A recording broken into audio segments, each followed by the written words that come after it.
keep me away from the hellfire? Yeah. So this is indeed a very good question. Imagine for a moment if you had the opportunity, if you were living during the time of the Prophet ﷺ, and you had the opportunity to approach him and ask him a question. So not everyone living during the time of the Prophet ﷺ had this opportunity. So Mu'adh bin Jabal had this opportunity, and he asked a very good question. He said, Ya Rasulullah, tell me something that I can do which will allow me to enter Jannah and keep me away, distance me from the hellfire. And on this, the Prophet ﷺ said, you have asked me about a great matter, yet it is easy for him whom Allah makes it easy. Yeah. What you have to do is to worship Allah subhanahu wa ta'ala without associating any partners with him. Establish the prayer, pay the zakat, fast in Ramadan, and make the pilgrimage to the house. So we see here basically the pillars of Islam being mentioned. Yeah. The pillars of Islam, upholding the pillars of Islam. And among them, of course, is fasting Ramadan. And then the Prophet ﷺ continued and said, shall I not guide you towards the means of goodness? Yeah. Shall I not guide you towards what will give you great goodness? And the Prophet ﷺ said that fasting is a shield. Yeah. Fasting is a shield. Yeah, and this point, fasting is a shield, is mentioned in other hadith also. That fasting is a shield, just like the shield you would use in a battle. Yeah, so it protects you. He also said that charity wipes away sin, just as water extinguishes fire, and the praying of a man in the depths of the night. These all lead to great goodness. But fasting, there is an extra benefit there, and that fasting is indeed a shield. Yeah. So in this hadith, among the many things mentioned, we understand that by fasting the month of Ramadan, this is one of the deeds, one of the acts that can help bring someone to enter Jannah and distance them from the hellfire. And in addition, by fasting the month of Ramadan and fasting at any time, fasting is in general a shield against all forms of evil.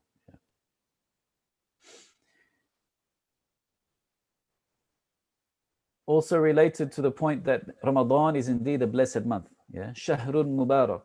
Yeah, we also understand a very well-known hadith that we may have heard before, but it's important that we remind ourselves of these very important hadith. Abu Hurairah radiallahu anhu narrates that the Messenger of Allah sallallahu alaihi wasallam said that every good deed of the son of Adam, yeah, the offspring of Adam, and inshallah, you are all offspring of Adam. You're all human beings.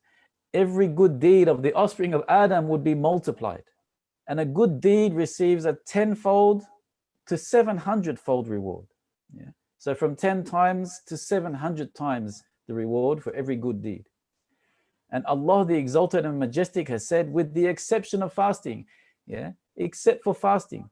So for any other deed, any good deed that you do, the reward is either 10 times to 700 times, except for fasting. Because Allah subhanahu wa ta'ala has said, and this is hadith Qudsi from this part, إِلَّا الصَّوْمِ فَإِنَّهُ لِي وَأَنَا أَجْزِي بِهِ. Except for fasting, because it is done for my sake, it is done for me. This is what Allah says. And I will give a reward for it, for one abandons his passion and food for my sake. There are two occasions of joy for the one who fasts. The joy when breaking the fast, and the joy when meeting his Lord. And the breath of the person fasting is sweeter to Allah than the fragrance of musk. Subhanallah. Very well-known hadith mentioned in Sahih Muslim. Yeah. So indeed, there is a great reward by fasting, for fasting, and of course that's the main deed that we do during the month of Ramadan, and that is by fasting. So the reward for fasting is much greater than any other regular deed that we do. Yeah. Subhanallah. We also learn in another well-known hadith mentioned in both Sahih Bukhari and Muslim. The Prophet ﷺ reportedly said, "Inna fil jannati baban yuqala lahu ar-rayyan." In Jannah there is a gate which is called ar-rayyan, through which only those who observe fast will enter on the day of resurrection. So this, the special entrance, the VIP entrance. Has anyone ever flown with different airlines? Many of our young brothers joining us have probably traveled overseas to Indonesia, perhaps. Sometimes you travel with different airlines. I've traveled with some of the budget airlines. I think I've traveled with AirAsia and all the other airlines. Now, whenever you go to queue up, you see there's a special queue. There's a standard queue where everyone's the long queue, the long line of people waiting up, and that's economy. And then there's the business and first class, and they're straight away whoop, VIP entrance at Sydney Airport. They check in straight away, and then they get a special card. So when they have to go to the queue to get to customs and immigration, when they're departing, it's not. I think they're just going straight to immigration, aren't they? They're not declaring anything yet. When they're departing, there's a long queue for immigration, a long queue, except for the people who have this special card. Yeah, the special card, they get the express queue. So they skip the queue. Now, that's just one example that we experience in this world. Yeah, one example that we experience in this world, or that we can see in this world, that there are more than one entrance to get to things, such as to get into and to board your plane, as an example. Now, even for Jannah, to enter Jannah, there are different entrances, there are different gates, and there is a gate just for those who fast. Yeah, just for the people who fast. And the name of the gate is Ar-Rayyan. No one will enter through this gate except for the fasting people. There will be an announcement. Where are the people who used to fast? And so they will stand up and they will proceed towards it. And when the last of them have entered, the gate will be closed and no one will enter through that gate again. Yeah. Again, if you've traveled, I've traveled a few times in planes, and then if you're in the waiting area waiting to board your plane, they start calling out VIP, you know, the first class or the business class, club members and all this and all that, and then the regular economy class are the last ones called up to board the plane. So here we see the same thing. An announcement will be called, where are the people who used to fast? So that they get the VIP entrance. Yeah. And this is not just the rewards awaiting them when they enter Jannah. Yeah. But even just to enter Jannah, they have the express entrance, the VIP entrance, mashallah. Now, Ramadan is also a month where we have plenty of opportunity to seek forgiveness from Allah subhanahu wa ta'ala. Yeah. We may say the month of forgiveness because there are great opportunities for us to seek forgiveness from Allah subhanahu wa ta'ala. And this is confirmed in a number of hadith. Yeah. Firstly, in Sahih Muslim, the Prophet sallallahu alaihi wasallam is reported to have said, "As-salawatul khams wal jum'atu ila al-jum'ah wa ramadanu ila ramadan mukaffiratun ma bainahun idha ijtanaba al-kaba'ir." That the 5 salat and from one Friday to the next Friday, and from fasting the month of Ramadan until the next Ramadan, these are expiations for sins committed between them, so long as major sins are avoided.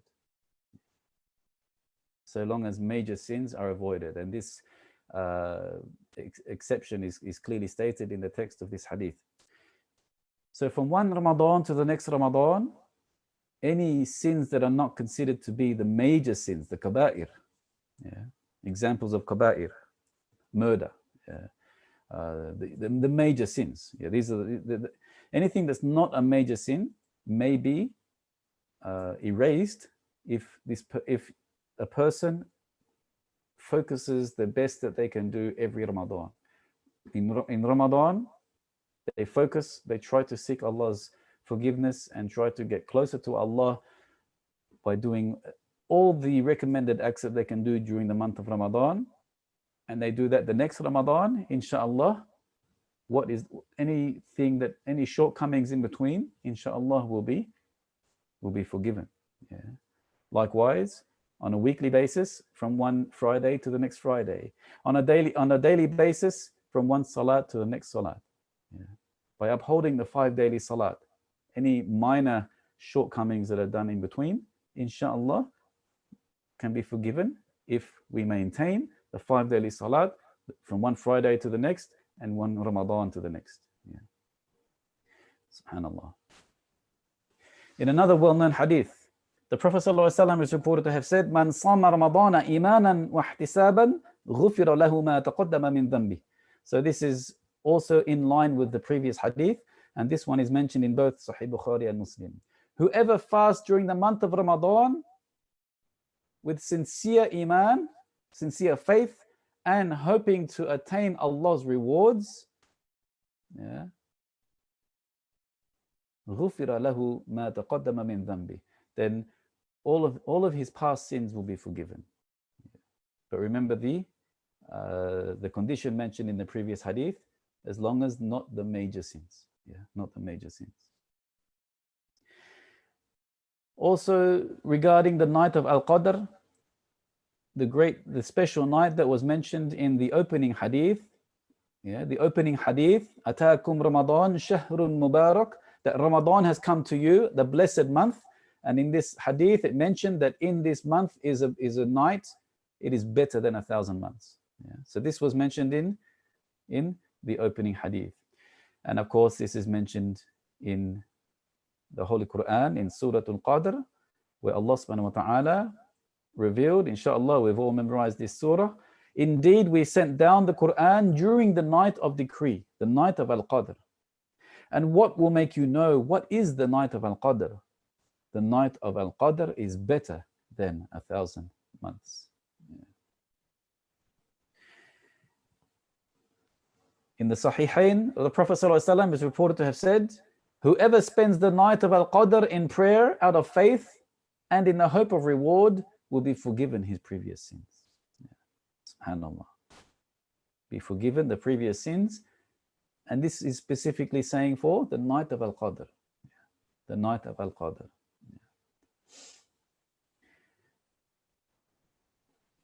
In case any of our brothers have not yet memorized the dua, or perhaps maybe last year you may have memorized the dua, but you haven't said it all year. This is a good dua that you can say any day. You can say in any day, inshaAllah. However, the context of the hadith is clearly mentioned about the night of Al-Qadr. In the hadith, it mentions from Aisha radiallahu anha, she narrated that she asked the Messenger of Allah, she asked her husband, what dua, what supplication, what prayer, what invocation should she say on the night of Al-Qadr? And the Prophet ﷺ taught her to say, Allahumma innaka afuwun tuhibbul afwa fa'afu anni. Ya Allah, oh Allah, you are the forgiver and you love to forgive, so forgive me. Yeah. And remember the context. Just look at the wording of this dua. It is indeed a very short dua, but we see in the wording of this dua, we see the framework of how we should try to write out our du'as if we were to write it out. How would you write a letter? How would you write an essay? You would always begin with an opening, a bit of an introduction, you'd state your statements, and then you'd have a closing. Similarly, we also see you could say a great example of how to make a dua we see in Surah Al-Fatiha. Yeah. Surah Al-Fatiha. What is the essence of Surah Al-Fatiha? Surah Al-Fatiha, we are asking something from Allah subhanahu wa ta'ala. We are asking something from Allah subhanahu wa ta'ala. We begin in the name of Allah. Yeah. We praise Him. We acknowledge the greatness of Allah, that He has full control of the Day of Judgment. Yeah. We acknowledge some of the names of Allah, that Allah is the most gracious, most merciful. We acknowledge that we worship no one but Allah, and we only ask for Allah's help, and then we ask for something from Allah. We ask for guidance. Ihdina as-sirat al-mustaqim. Yeah. In a more simplified form, we see the best example of a dua also in this hadith, in the very short context, in the short words of this hadith. Allahumma innaka afuwun. Oh Allah, verily you are the most forgiving. Tuhibbul afwa. You love to forgive. Fa'afu anni. Fa means therefore. Yeah? Or so forgive me, or therefore forgive me, because you love to forgive, so forgive me. Yeah. A very good example of dua, and very short, very easy to memorize. Any brothers who have not yet memorized, please memorize this very short dua. Yeah. Inshallah, we can say this any day, especially during the month of Ramadan. But remember, especially because the context that we learn this dua is the context is how the Prophet ﷺ taught his wife Aisha radiallahu anha to say this dua during the night of Al-Qadr. Yeah. Subhanallah. So when exactly is the night of Al-Qadr? Yeah. When is the night of Al-Qadr? Yeah. Sometimes we see calendars, we see maybe with social media, we see different messages being sent out that, oh, Laylatul Qadr is on this date, or it's on a particular night in the month of Ramadan. Maybe people will say tonight is the night of Al-Qadr. Yeah. Wallahu alam, there are numerous hadith reports. Yeah. Among them, and just to quote a couple, I'm not going to quote too many, just to quote a couple of the Sahih reports about when is the night of Al-Qadr. Firstly, in Sahih Muslim, Ibn Umar radiallahu anhuma reported that the Messenger of Allah sallallahu alaihi wasallam said, seek Laylatul Qadr in the last 10. Tahayyanu Laylatul Qadri fil ashr al-awakhir. So seek Laylatul Qadr fil ashr al-awakhir, in the last 10, meaning the last 10 nights. So, and there are numerous hadith reports also confirming this particular point, to seek Laylatul Qadr in the last 10 nights. Yeah. There is another hadith report also in Sahih Muslim from Abu Sa'id al-Khudri radiallahu anhu, who reported that the Messenger of Allah sallallahu alaihi wasallam performed i'tikaf in the middle 10 days of Ramadan. So Ramadan is approximately 30 days, 29 to 30 days. So after 10 days, the first 10 days completed, it was during the middle 10 days of Ramadan. So Rasulullah ﷺ did i'tikaf during the middle 10 days of Ramadan, trying to seek Laylatul Qadr. This was before it was made clear to him when it was. And after these middle 10 nights were finished, he told the people to strike the tent, meaning pack up the tent. Yeah, because he would set up a tent when he did i'tikaf, he would set up a tent. So when he finished the middle 10 nights, he told the people to pack up the tent because he was not going to do i'tikaf anymore. But then it was made clear to him, it was made manifest to him that Laylatul Qadr was in the last 10 nights of Ramadan, not the middle 10 nights. And he commanded to put the tent up again, meaning get the tent ready because we're going to do i'tikaf in the last 10 nights. It turned out it's not the middle 10 nights, it's the last 10 nights. And then he came to the people and said, oh people, Laylatul Qadr was made clear to me, was made manifest to me. And I came out to inform you about it. But there were two persons who were arguing with each other. And among them was a shaitan. And I was caused to forget. So seek it in the last 10 nights of Ramadan. Seek it on the 9th, on the 7th, and on the 5th. So we see here in this particular hadith, and this is one particular hadith, confirming to seek it in the last 10 nights and implying to seek it on the odd-numbered last 10 nights. Yeah, subhanallah. Okay, now I'd like to move on and focus a little bit or touch a little bit on the topic of fasting, because fasting is indeed the most important act that we do during the month of Ramadan. Now, usually, under normal circumstances, there are many things that we do during Ramadan. Now, from one person to the next, some people might think of Ramadan is the time that we always go to the masjid and we pray Taraweeh together. And that usually is true. Some people might think Ramadan is the time that we go to Lakemba and we eat all night. For some people, that might be true. But that's not the essence of Ramadan. That's not what we're supposed to be doing. We are not supposed to be eating all night. And a number of shaykh very clearly encourage the people not to go out spending too much time eating at night time in the night markets. Ramadan is a time to be doing Taraweeh and a time to be focusing in worshipping Allah and trying to bring ourselves closer to Allah as best as possible. But of course, we know that we are allowed to eat at night, so it's okay to get something. But this year, we know that we cannot do any of these. Yeah. What's most important is not going out to the food stalls at the Kemba. But what is usually very important to us is performing the Taraweeh prayers. But what we have to remember is that is still not the most important thing about Ramadan. The most important thing about Ramadan is fasting. And even if we are in isolation, this does not affect us. We can still fulfill the pillars of Islam. We can still pray our daily prayers, even though not in Jama'ah or not with Jama'ah outside of our household. We can still perform our fasting. So we can still fulfill the obligatory aspects of prayer and fasting. Yeah, we can still fulfill the fard, the obligatory acts. Yeah, alhamdulillah. So just regarding fasting, just briefly touching on the point of fasting. So what exactly is fasting?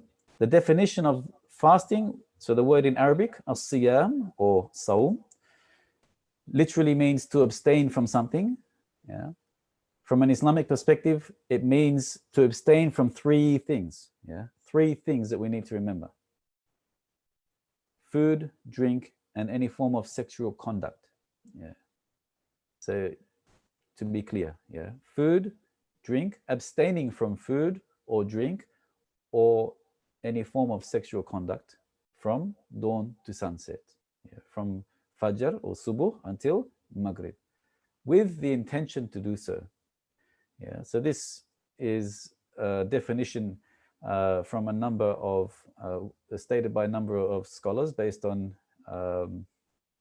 their understanding of the hadith and the sharia and the like. So they've come to the conclusion that the definition of fasting in Islam is to abstain from these three things at the specified time with the intention.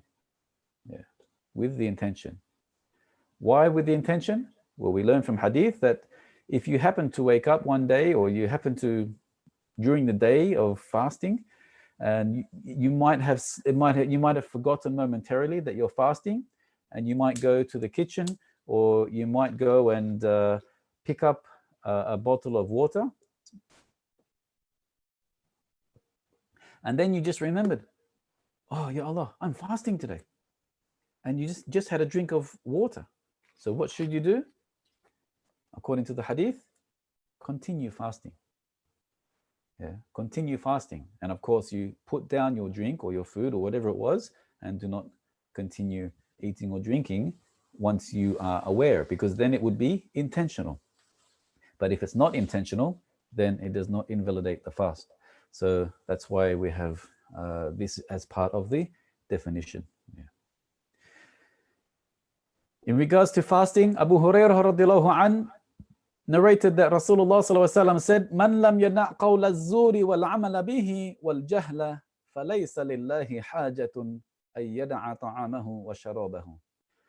Whoever does not give up false statements, false statements, telling lies, and evil deeds, and speaking bad words to others, then Allah is not in need of his leaving his food and drink.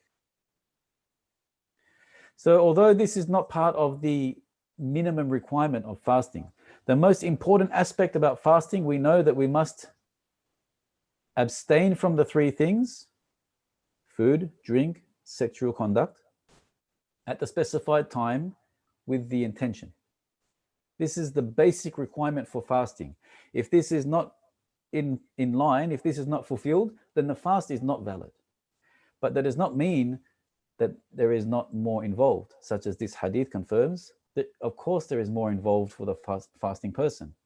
There is more than just refraining or abstaining from food, drink, and sexual relations. Yeah, there is more, such as in this hadith. Whoever does not stop telling lies, and whoever does not stop doing evil things and saying bad things, then the hadith is implying that there's no point in this person abstaining from food and drink. Yeah, because a fasting person is not, it is not appropriate for a fasting person to do these things. So if we want our fast to be accepted, yeah, then indeed we need to make sure that we do much more.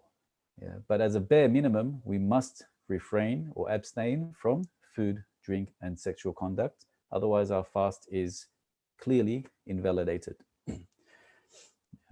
SubhanAllah.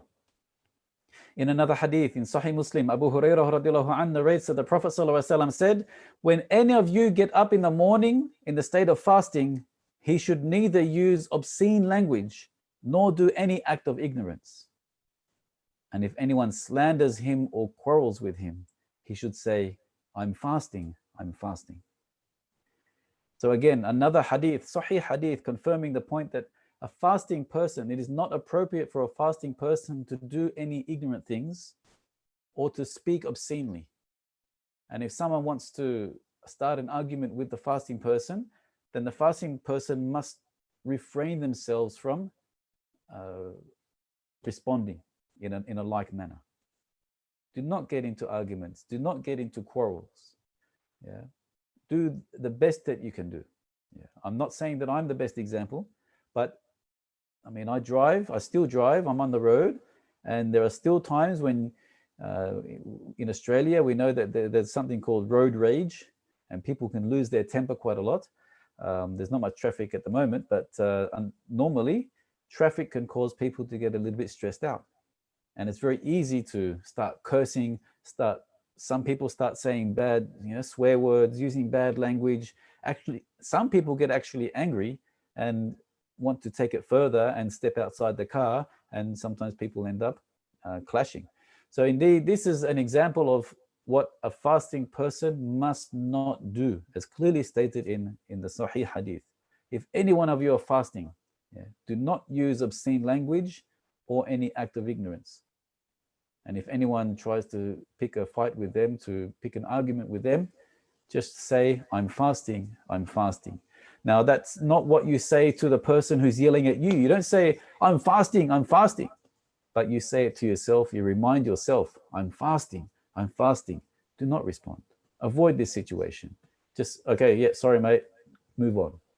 Just avoid it. Don't let it escalate. Yeah. Clearly, we know very clearly the ruling of fasting is obviously obligatory. It is fasting the month of Ramadan is a fard.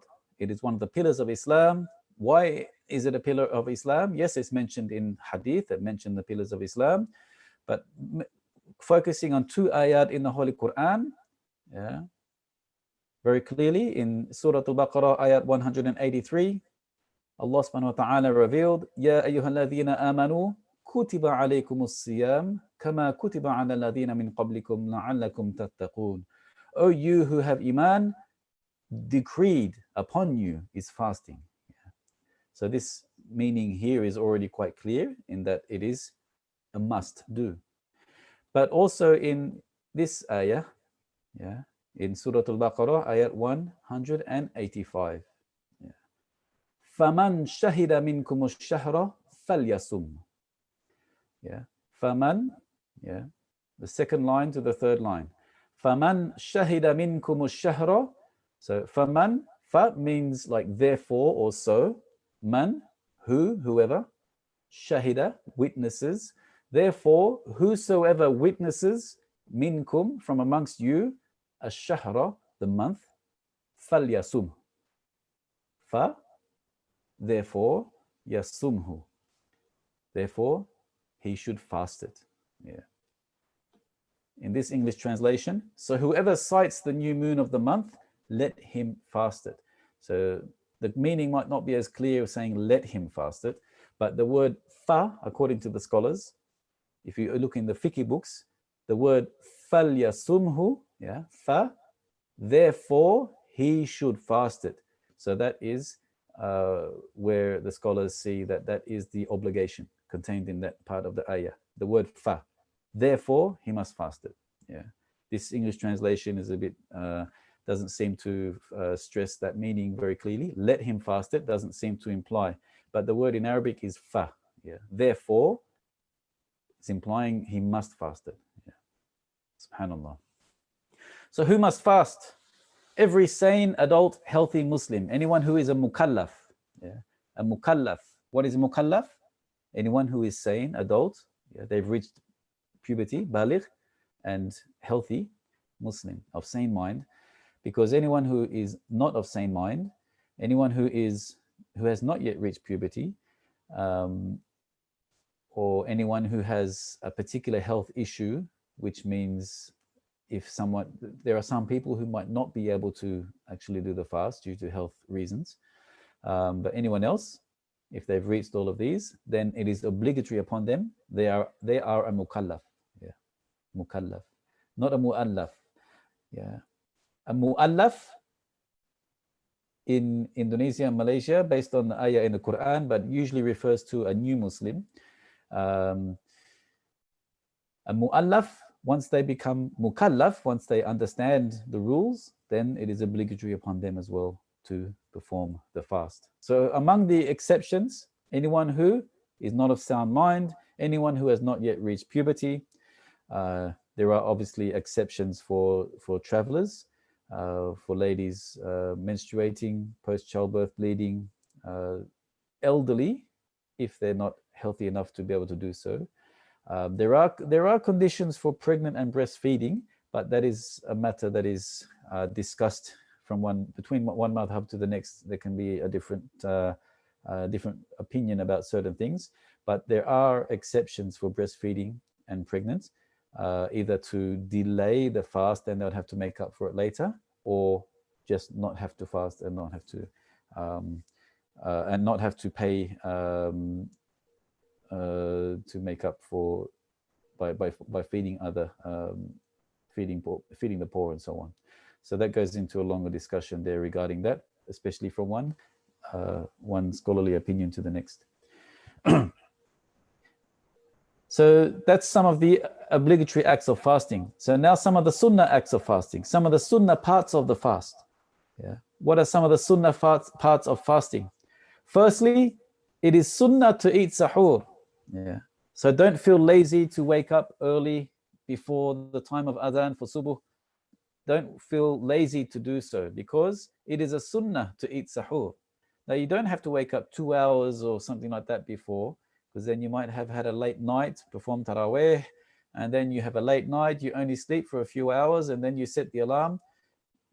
You don't have to have a really big meal, as long as you have something, because sahur is a sunnah. As Anas radiallahu an mentioned, that Rasulullah sallallahu alaihi wasallam said, "Tasahharu fa inna fi sahuri barakah." Have sahur, because in sahur there is blessing, there is barakah. Yeah, so there is blessing. So if you don't wake up for sahur, your fast can still be valid, but you're missing out on some of the blessing. You're missing out on some of the barakah. So if you don't fulfill this sunnah, you're missing out on some of the blessing. Is it a sin? No. But if you miss out on it, you're just missing out on the extra benefits.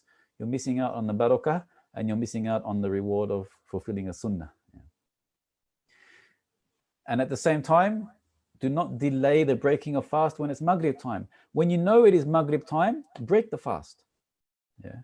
So we see from the first point to this point, the point here, one thing we gain from this is we do not need to make fasting in the day longer than it needs to be.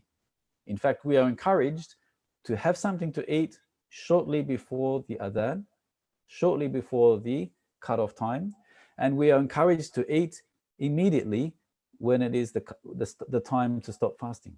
Yeah, immediately at Maghrib. Yeah, and this is confirmed in the Sahih Hadith. The Prophet ﷺ reportedly said, "La yazalu an-nasu bi khayrin ma ajjalu al-fitr." The people will remain on the right path as long as they hasten the breaking of the fast. To hasten, to be quick, to quicken, to be quick, to be haste in breaking the fast. Yeah, so don't delay breaking the fast when you know it is Maghrib time. What if you're out shopping? You're going shopping, you're going somewhere, you're working, and you're out. If you're among the people allowed to be outside working, for example, bring a date. or 2 or 3. Just wrap it in a tissue, put it in your pocket. The dates are dry, they last, they won't go off if they're in your pocket. So that when you know it is Maghrib time, and you probably have an Azan app on your phone, and when the alarm goes off or the Azan goes off, just take a date and eat the date. Even if you can't pray yet, you're in the shop or whatever it is you're doing, just break your fast. You're fulfilling a sunnah by doing so. So don't delay breaking the fast. Yeah. Now, I gave the example of a date. Now, of course, you do not have to break fast with dates. It is not compulsory to eat dates at all. But indeed, we know it is a sunnah. Yeah, it is a sunnah. Anas ibn Malik radiallahu an narrated that Rasulullah sallallahu alaihi wasallam would break the fast with fresh dates before performing salat. Before performing salat. If there were no fresh dates, he would break the fast with dried dates. And if there were no dried dates, he would take a few sips of water. Now, this is also the adab as well, the correct adab, the sunnah of how we should break our fast and pray Maghrib. Now, unfortunately, some brothers, they have a big feast. As soon as they get the dinner table full of food, and they sit there waiting, and they're looking countdown until Azan time. And then when it's Azan, they start eating so much. They have a big meal. And then they might have, they pray Maghrib maybe 45 minutes later, mashallah. That's not the sunnah way to do it. The correct way, the best way, the healthiest way is the way where the way that the Prophet ﷺ did himself. And in this statement from Anas ibn Malik, he narrated that the Prophet ﷺ would have a few dates before performing salat. So you just break the fast, even if there's no dates, just have a few sips of water, perform Maghrib, and then have your meal after Maghrib. Yeah, that's the best way, because you've been fasting all day. Your body, it's a bit of a shock to the system to have a big meal straight away, and then to go and perform salat. When you're doing all those movements, you're doing your ruku', your sujood, you're getting up, you start to feel very tired, and then it's not a very healthy thing to do. You need time for the food to digest. Yeah. So the ideal way is just break the fast with something small, do your salat, and then have your meal afterwards, allowing time for it to digest before you do Isha and Tarawih. Yeah, mashallah. Now, also among the sunnah is to make dua. And in this particular hadith, Abu Hurairah radiallahu anhu narrates that Rasulullah sallallahu alaihi wasallam said that there are 3 whose dua is not rejected. 3 people who make dua and the dua is not rejected. So in other words, Allah accepts this dua. Among them,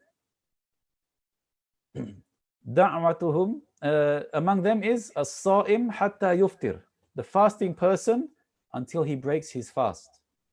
Now this hadith is sometimes understood to be to make dua at the time of breaking fast, but the wording we see here is as-sa'im hatta yuftir, until. Hatta means until breaking the fast. So in fact, we are also encouraged to make dua throughout the whole day of fasting, throughout the day until breaking the fast, because this is one of the best times to make dua, when we are fasting. So when we are fasting, up until the time of breaking fast. Yeah. Up until the time of breaking fast. Now, even at the time specifically of breaking fast, there are a couple of du'as that we are encouraged to say. In Indonesia, I know that one of the very common du'as, which is taught throughout Indonesia, I'm not certain if it's actually based on hadith specifically, but the meaning is very good. Yeah, Allahumma laka sumtu wa bika amantu wa ala rizqika aftartu. Very short and easy, but very good in meaning. But I do not know for certain if it is actually based on hadith. Allahumma laka sumt. Oh Allah, for your sake I fast. Wa bika amant. And in you I have iman. I have iman in you. Wa ala rizqika aftart. And from what you have provided me, from the rizq that you have provided me, I break my fast. It's a very good dua in meaning. But if we look at the hadith, we learn from, in the hadith reported by Abu Dawood, the Prophet ﷺ reportedly said, ذهب الظمأ وبتلت العروق وَثَبَتَ الْأَجْرُ إِنْ شَاءَ اللَّهُ. This is what is based on hadith. You might find in some adhan calendars, they might put them both together sometimes. Inshallah, the meaning of both of them is good. We know that at least one of them is definitely based on hadith. I can't confirm the other one, but the meaning is still very good, inshallah. So they're just some of the sunnah acts for when we are fasting. Now, I'd like to touch on a little bit about sunnah acts during Ramadan. Yeah. So during the month of Ramadan, among the sunnah things we are encouraged to do, firstly is to give charity. Ibn Abbas radiallahu anhu narrated that Messenger of Allah sallallahu alaihi wasallam was the most generous of all the people. He was more generous than all the other people. And he was even more generous during Ramadan, when Jibreel would meet him each night to revise the Quran. Rasulullah sallallahu alaihi wasallam was the most generous, even more than the free-flowing wind. Very well-known hadith in Sahih Bukhari and Muslim.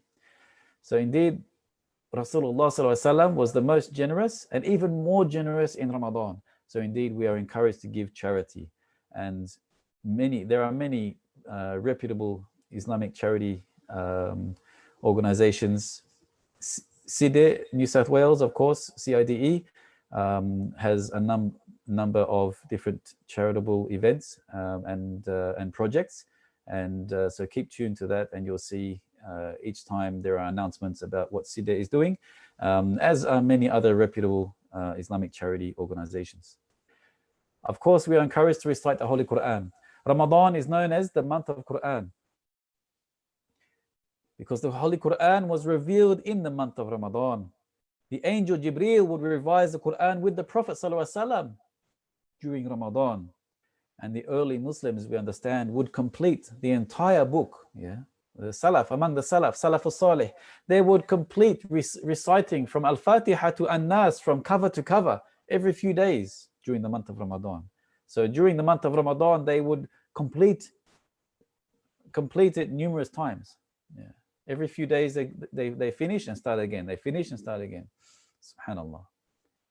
Ramadan is indeed known as Shahrul Quran, the month of Quran. We are also encouraged to feed a fasting person. Yeah. As is mentioned in the hadith, the Prophet ﷺ is reported to have said, whoever feeds a fasting person will have a reward like that of the fasting person, without any reduction in his reward. So if you provide the food, the means for someone to break their fast, then you are gaining reward as well, without reducing their reward. Subhanallah. What about now? What about now with the coronavirus? We are not having our big gatherings. We're not having our big iftars.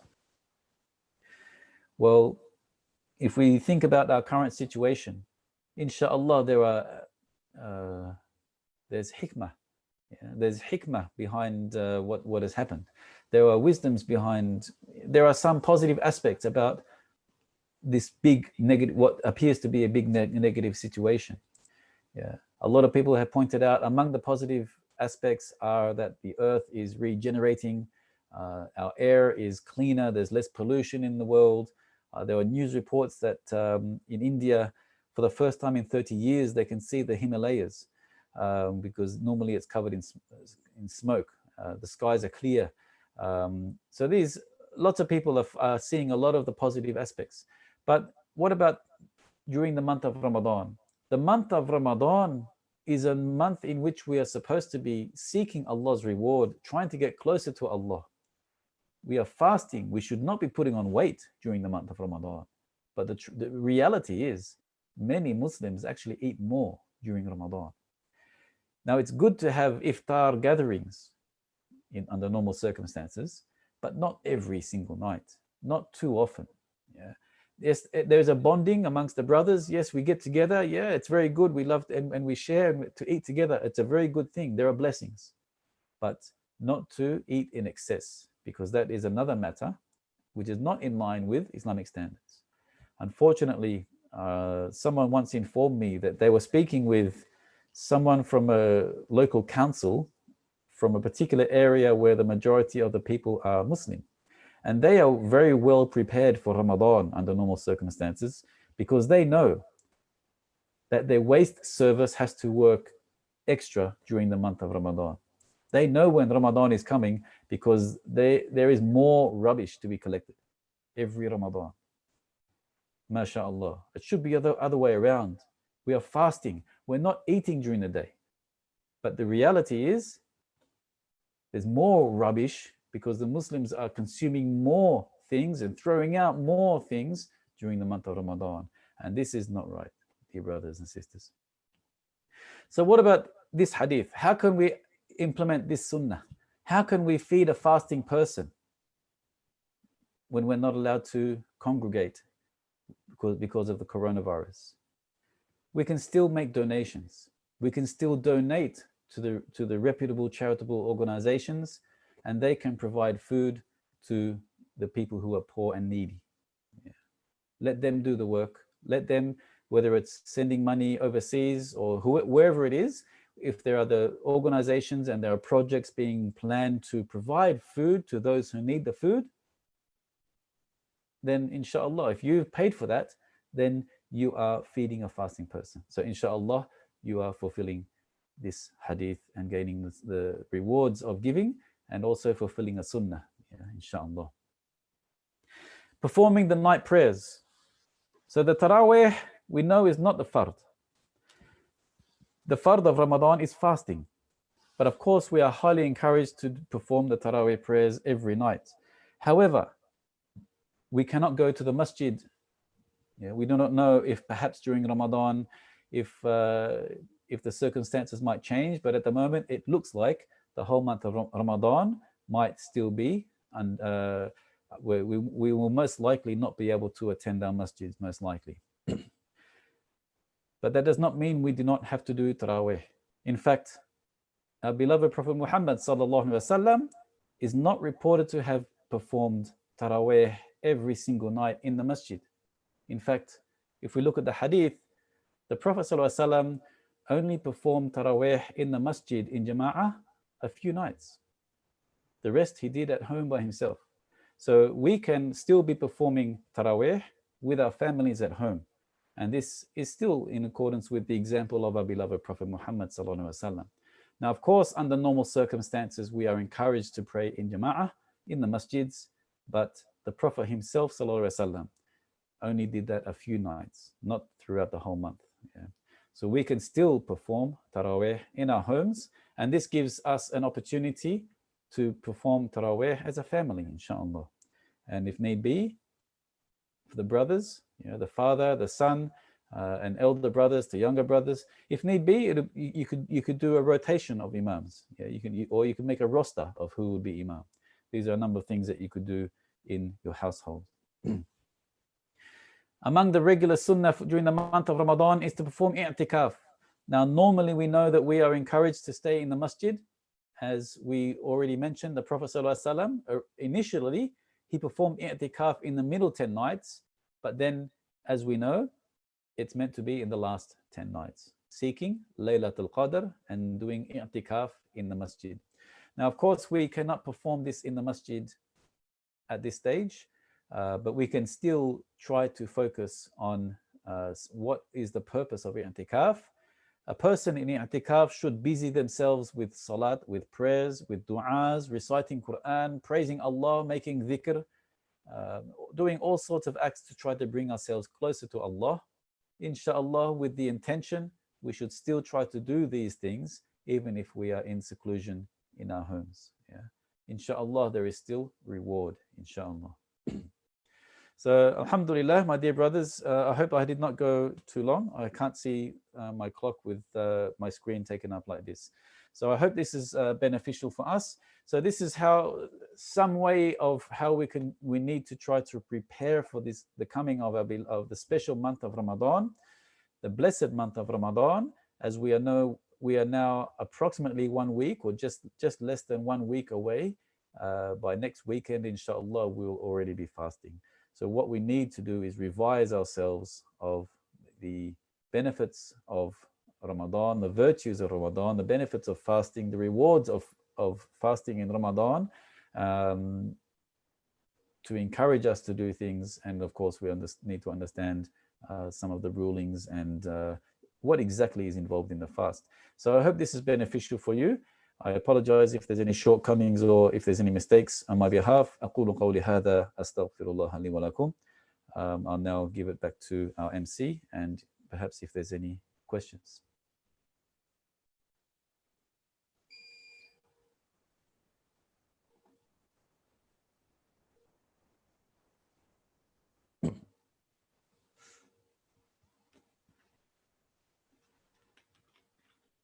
Okay, Jazakallah khair, Ustad Ali. Looks like there's a question there already on the chat. I will just read it. In the month of Ramadan, I would like to pray Taraweeh. However, I have not memorized enough surah. Can I follow the Imam online who is conducting Taraweeh Salat? If not, what is your suggestion? So we just, that first question first, Ustad Ali. That's a very good question. Regarding joining Salat Jama'ah, joining a congregation when we are not physically a part of the congregation. It's a modern, it's a contemporary issue, which we did not have. Well, the Prophet ﷺ and the early companions would not have experienced exactly the same situation. However, I suppose there are a number of different analogies that people would put into this. Now, I am not a mufti, so I cannot give a fatwa. I recall during Hajj, just as an example because it's related. During Hajj, if anyone has performed Hajj or Umrah and you stay in the 4- or 5-star hotels that are just opposite Masjid Haram, there are speakers inside your hotel rooms and you can hear the Imam. Now, most people would be in the masjid or even on the street doing the salat when the time comes. But if for some reason you are not well and you're in your room, you would hear the speakers in your room, you would hear the Imam. So some people think, oh, well, because of that, then I'll just join the salah anyway, even though I'm by myself in my hotel room, but I can hear the Imam, so I'll follow the Imam. But from a number of, at the time, when I first came across this situation, and we sometimes have people in our Hajj groups asking this question, is that valid? And we've asked a few people, including a number of students in Medina and the like, and students who are studying Islamic studies and Sharia in Medina. And the answer that they gave to our Hajj group was that it's not the right thing to do. However, another problematic situation is these same hotels have musallas. And in the musallas, they pray Jama'ah without an Imam because they're following the Imam of Masjid Haram. However, they're basically just across the road. So it's a bit of a problematic issue. So yes, there are some who would say that yes, you can, but there are others who would say that perhaps it is better not to. But in that situation, in Masjid Haram, they are physically just across the road. So one thing that we can say that even before we had all this technology, even before speakers, there were big jama'ahs, and they would have one or two or lots of Bilals calling out. The Imam says, Allahu Akbar, and then someone in the back says, Allahu Akbar, and if it's a big jama'ah, maybe another 10 rows, there's another Bilal saying, Allahu Akbar. So this is something that sometimes happens as well. Unfortunately, I can't give a direct, definitive answer, but there's the two aspects of looking at that particular matter. It is a contemporary issue. In my opinion, I think it would be better to try to just perform the salah yourself. And if you have not yet memorized many surah, that's okay. The most important, of course, is Al-Fatiha. So come back to the basics of fiqh. We come back to the basics of fiqh. What makes the salat valid? Of all the surahs, the most important is Al-Fatiha. Even if you say Al-Ikhlas, Qul huwa Allahu ahad, in every second rak'ah, in Taraweeh. It's still valid, inshallah. Yeah. So, but it also gives the perfect opportunity to try to memorize more of the short surahs. And even if you know only Al-Fatiha and say 2 short surahs, yeah, Al-Asr and Al-Ikhlas, for example, or Al-Kawthar, or whatever it is. If you know 2 or 3 surahs, just rotate between them, and your salah will still be valid. Yeah, inshallah. Khair, Jazakallah khair, Ustad. Hope that explains and clear for the person who asked. But maybe Ustad, maybe if I can extend on that question, because we are limited to, or we're not limited, we haven't memorized many surah here. I've seen some people performing the sunnah prayers, holding a mini Quran. So while they're praying, they're actually reading out from the Quran, not from the memorization, not from the memorization. So would that be a solution? Like in the meantime, is that allowed? Like to hold a mini Quran? For someone who is learning, someone who has not yet memorized, then Yep. Inshallah, that's permissible. Okay.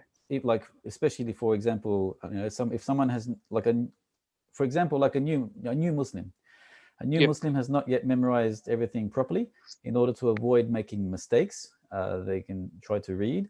At the same time, we see many masjids that they perform Taraweeh, and because they want to complete one juz one night, Yep. but they're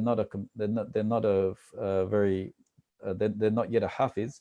Sometimes they read a mushaf. There are some imams that read in masjids. They read a big mushaf in front of them when they Yeah, I've seen that too. Yeah, I've seen. So there are. Or there are sometimes there's hafiz as imam, but he requests for someone behind him to be ready to correct him if he makes a mistake, because he's worried that he might make a mistake. So he might request someone behind him to read a small mushaf, for example, or while doing the salah, in order to correct him. So there's a number of scenarios. Now, I don't know if that is agreed upon by all scholars, but these are some scenarios that I have seen, and that there are scholars that do agree with these different scenarios. But I cannot say if that's unanimous. Okay, khair, jazakallah khair. So basically, there is an alternative to that, in like temporarily. Yes, so, especially if we have not yet memorized much. yes. But yes. of course, we should have the intention to try to Subhanallah. memorize more, inshallah. Well, this is a reminder for all of us who are not hafiz. So now we have that time to ourselves, with our family, at our own comfortable home, to pick up the Quran, start memorizing bit by bit. Isn't it right, Sad? So yeah, and especially like we kind of feel it right now. We can't attend the Jama'ah, we can't attend the Jummah, and especially now Ramadan's coming, we can't attend the Taraweeh. What are we going to do? So it's probably a reminder for all of us, including myself, that we need to memorize bit by bit, inshallah. I've got 2 more questions, Sad, and then I think we'll just leave it after that, because Salat Isha is already started. The time for Isha has already started, but I'll just read it to you. This next question. Assalamu alaikum, Ustad. We have missed about 4 to 5 Jummah prayers. This is very classical question. 4 to 5 Jummah prayers in the past week. Now that we are entering Ramadan, should we break the law and make our own Jummah? Because we don't want to lose the reward in the month of Ramadan. Tafadal, Ustad. Okay. So yes, at first glance, inshallah, I think many of us might be familiar with the ruling that we're not supposed to miss any Jum'ah, any Friday prayers for the brothers, but especially there's a hadith that mentions that warns us about missing 3 consecutive Fridays. Now, many of us have missed much more than that already, and but what we need to do is refer back to the hadith, and that hadith actually mentions without a valid reason, or with the meaning implying to that effect, that if anyone misses 3 consecutive Friday Jum'ah without any valid reason, without any shara'i excuse, then then you could say that they've lost their iman or something like this. So the point is, right now we do have a Shara'i reason. There is a valid reason, and Yep. the fatwas that have been made by those who are qualified to make the fatwas are still valid. So this is why we put our, we rely on the scholars. We rely on them. As I said, I'm not a mufti. I cannot make my fatwa. It would be meaningless because I'm not qualified to do that. But we know that in Australia there's a mufti.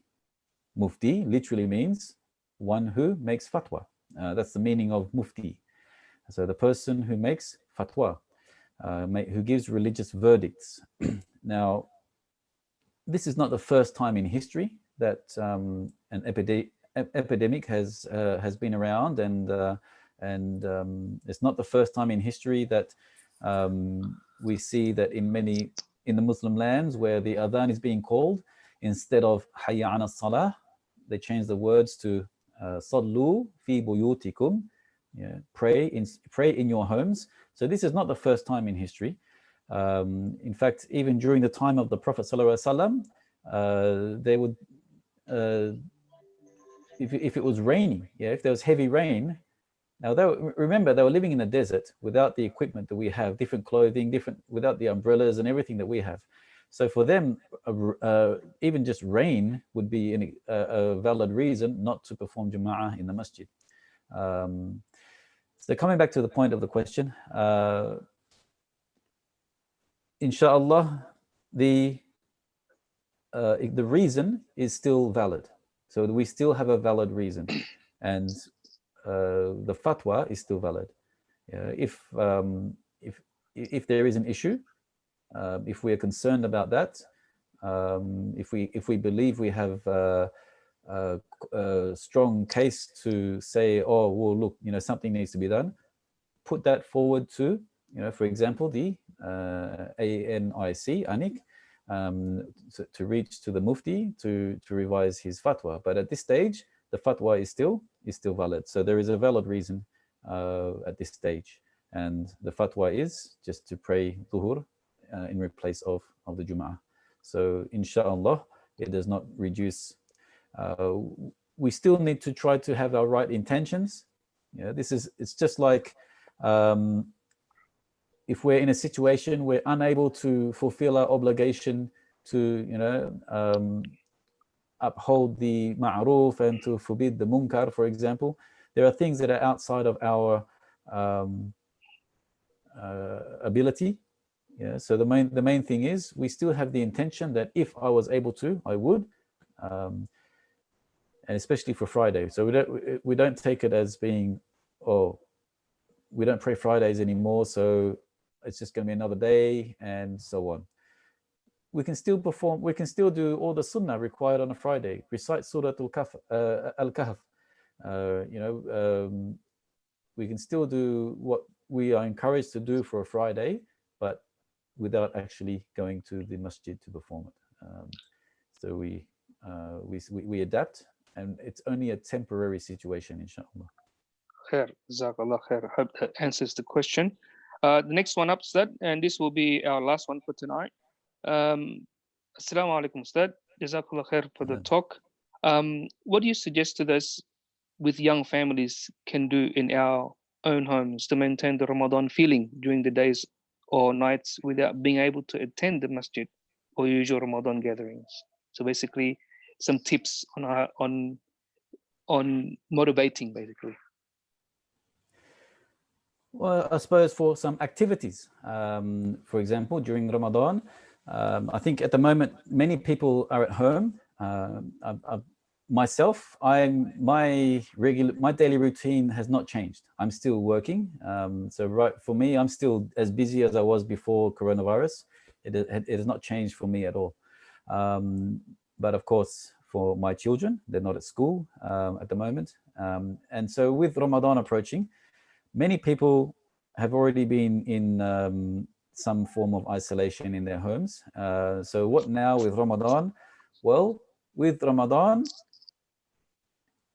activities to be done together. Wake up as a family to have sahur together. maybe get up a little bit earlier, if you're really tired. But if you're not, if you are not, if you don't have a reason to go out, then you could get up a bit earlier, perhaps. Have sahur together. Obviously, you still have your iftar together, and in between that, you've got lots and lots of time for memorizing and learning to read the Quran, memorizing short surahs of the Quran. Try to have some of these activities together. Now, of course, we don't have to be always focusing on trying to learn about religion every single minute of every day, but of course, it's very good if we can. But we need a bit of a variety in our activities, but try to make the most of this time, especially in Ramadan, in learning what we can. There is so much available. There is so much available now, and CIDE, for example, has many many videos coming out, many short videos, many live streams. Unfortunately, most of them are in Bahasa Indonesia, but there are a number of other Da'wah centers as well. There's a lot available on YouTube. So try to be actively involved, do what you can to learn. So there's a lot to learn, but try to make the most of it. So you can have your programs, make your own madrasah, make your own TPA, make your own Quran classes in your home. You can have a lesson in the morning, in the midday, and in the afternoon, as a family. As a family. See what is suitable for for the younger children, for the younger brothers and sisters. But I think that's just generally speaking. As for more details, it will depend on one family to the next. But generally speaking, just try to make the most of it. Inshallah. Inshallah, khair. Jazakallah khair, Ustad, once again for your time. We ask Allah subhanahu wa ta'ala to reward you and all of the brothers and sisters who have joined us tonight on our Zoom virtual lecture. Inshallah, this is not the last time that we're going to meet in our virtual lecture. Next week, we will send you the announcements of the month of Ramadan. And also, we'll be holding youth lecture every Saturday night via Zoom online as well. We will notify the brothers and sisters as well through their WhatsApp, and we'll spread out the message and also the poster through Facebook as well, CDF Facebook. Inshallah, we'll try to have daily reminders in English. But most importantly, on Saturday night, we'll be holding lectures with Ustad from Indonesia as well, and local in English, inshallah. This is especially for the youth. Inshallah, next tomorrow night, CD will be holding a Tahrib Ramadan, basically preparation for Ramadan, getting together, and also getting ready for Ramadan. It'll be in Bahasa Indonesia. Those who can understand Indonesian, so you can join us again on the same link tomorrow at 7:30 after Isha, inshallah. If anyone has more questions, you can leave it on the CDE email address there. Pretty sure you can find it somewhere. I think that's it for tonight. Once again, Ustad Ali, Jazakallah khair. We hope to see you again online, hear from you again. And we ask Allah subhanahu wa ta'ala to keep us steadfast, to bring us to the month of Ramadan, inshallah. And what Ustad Ali have shared tonight, hopefully this will benefit all of us. And hopefully Allah subhanahu wa ta'ala will open the doors of the masjid anytime soon, inshallah, because we are crying out for that. We're crying out for that. Khair Ustad, we'll just leave it there. Is Bang Arif there? Bang Arif?